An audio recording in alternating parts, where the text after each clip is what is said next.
তারপর রাকিবের চেষ্টা, গোল কিক ইন্ডিয়ার। Javier Cabrera তিনি যে ফটো বিশাল কাছে যাচ্ছেন এবং বাংলাদেশে 22 বছরের অপেক্ষার মোচন হলো এই জাতীয় স্টেডিয়ামে ইন্ডিয়াকে 1-0 গোলে হারিয়ে 2003 ফিরে এলো 2025-এ।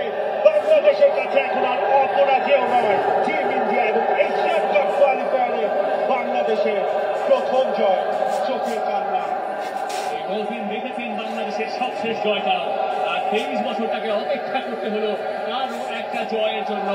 অবশেষে কেন খুললো, হামজা চৌধুরীতে খুললো, মোরসালিনে খুললো, শহীদ সময় খুললো। বাংলাদেশ বছরের শেষটা করলো একটা জয় দিয়ে। লোকে বলে সব ভালো যায়, শেষ ভালো তার। শেষটা নিবেন পক্ষে ভালো হলো বাংলাদেশের, অবশেষে জিতলো বাংলাদেশ। এই বাংলাদেশ আর্লি লিগটা নিতে পারে। এই বাংলাদেশ আর প্রতি ম্যাচে শেষে এসে গোল কনসিড করে না।